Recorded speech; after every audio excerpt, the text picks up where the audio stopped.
Nosotros no aceptaremos la exclusión de nuestro pueblo de ese derecho. Mr. Gorbachev, tear down this wall.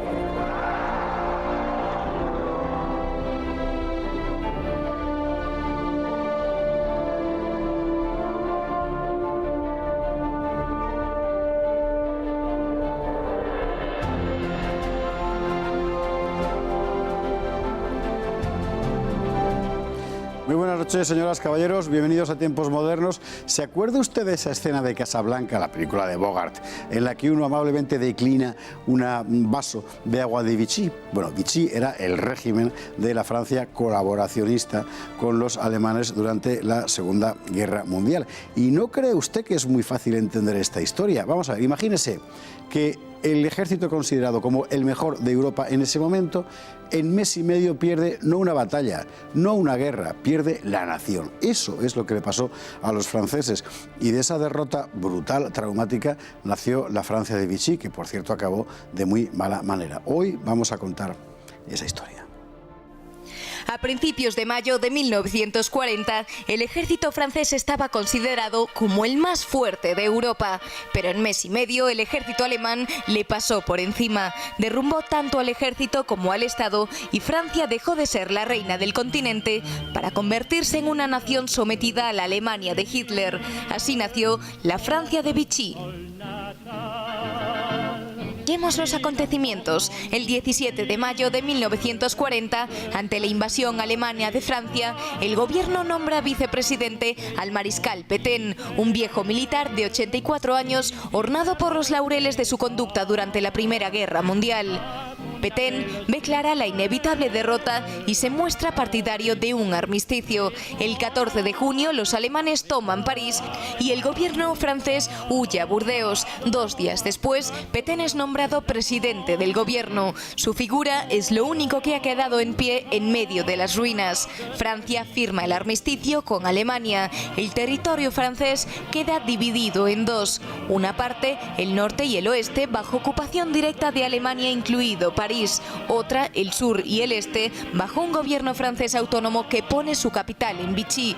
El mariscal Pétain será la cabeza visible de ese gobierno autónomo. Nace así el régimen de Vichy, teóricamente independiente, pero determinado por su obligación de colaborar con el vencedor alemán.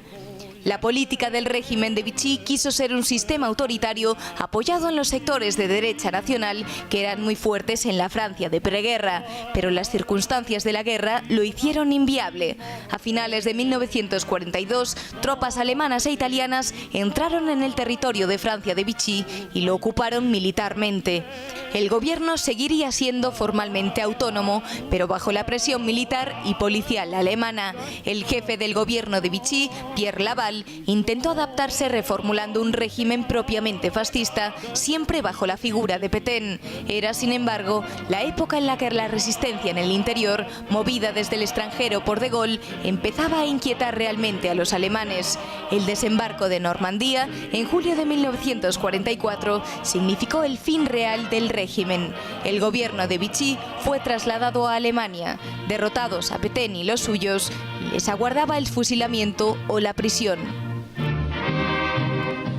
Juan Fruger, buenas noches. Buenas noches. A Pétain concretamente le esperaba un juicio en el que fue condenado a muerte, pena conmutada por De Gaulle después por cadena perpetua y que ni siquiera llegó a ser revisada porque ya estaba muy mayor y pocos años después moría en la isla de Dieu. Exactamente, el destierro. La historia del régimen de Vichy es una historia, en fin, tristísima desde el principio hasta el final.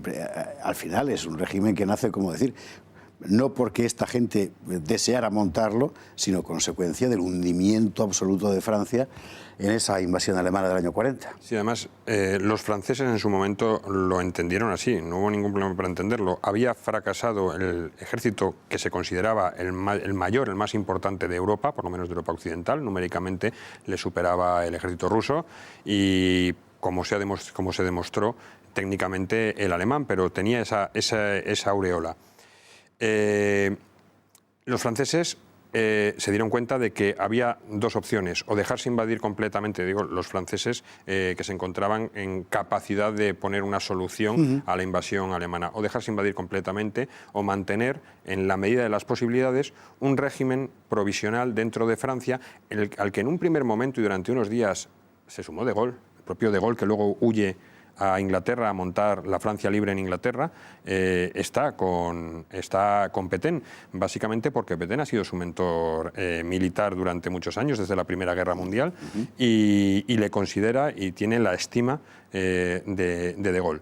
Y en ese régimen el objetivo era conseguir mantener la mayor parte del territorio francés no invadido directamente por Alemania. Se queda el 40% del territorio francés europeo, más prácticamente el 80% de las colonias. De las colonias prácticamente todo, menos 3 o 4 puertos.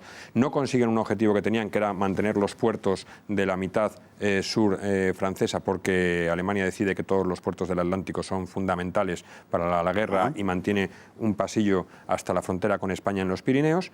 Y sobre todo, intentar mantener la estructura social tradicional de Francia frente a lo que ellos consideraban la modernidad de la estructura social alemana, porque para los conservadores, que son quizá los que más fuerza tuvieron en los primeros días de ese gobierno, Alemania, la sociedad alemana, representaba un cambio hacia algo que rompía su tradición. Completamente. Hay que recordar, por otra parte, que son las instituciones francesas legítimas, digamos, las que en ese gigantesco trauma de la guerra crean este régimen. Esto conviene subrayarlo porque mucha gente tiene la impresión de que estamos ante una especie de golpe de Estado de un militar títere y tal. Le solicitan, y no tiene nada que ver. A Pétain le solicitan que se haga cargo de ello, y además lo proponen a Alemania y Alemania da el visto bueno.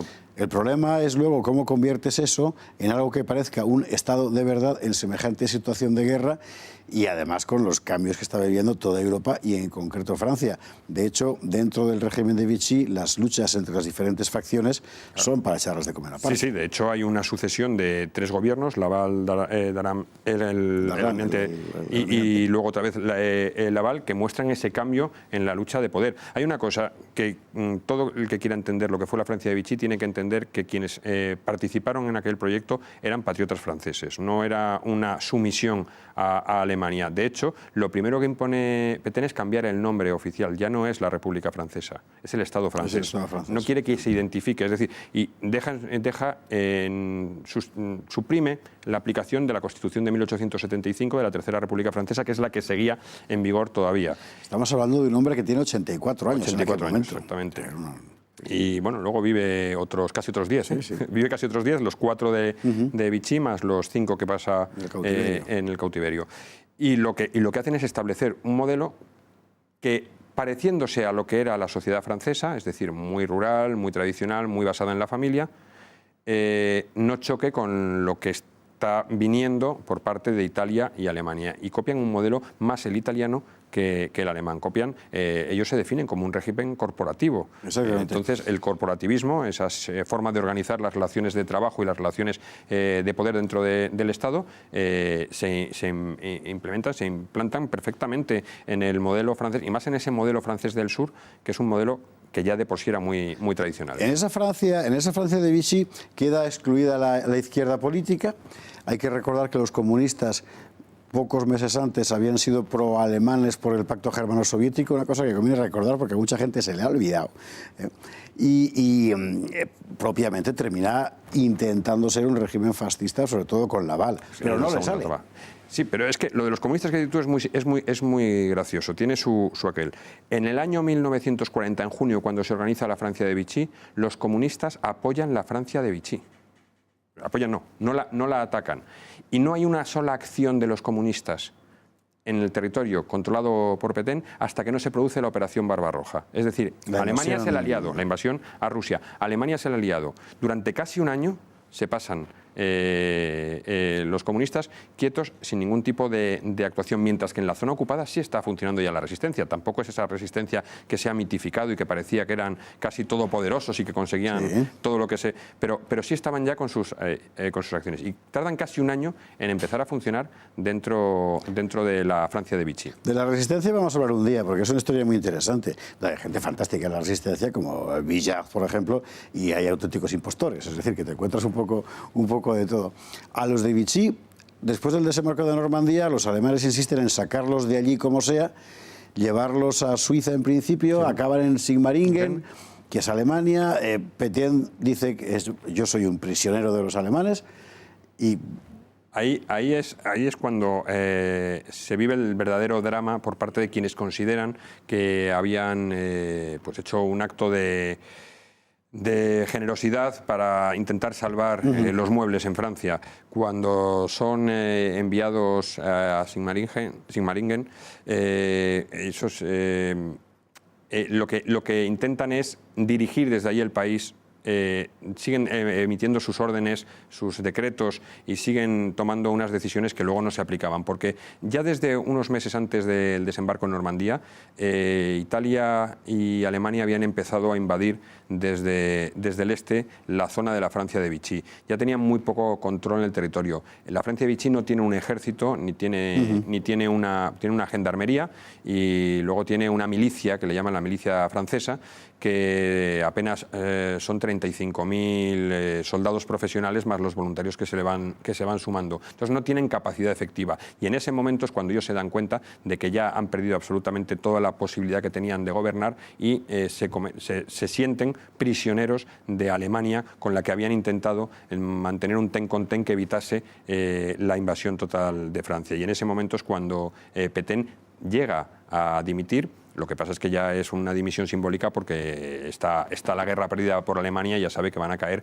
en manos de los aliados tarde o temprano. Llegaron a temer, y hay un par de testimonios escritos en las memorias de varios de los que estaban allí, que fueran a ser fusilados por los alemanes en su vida.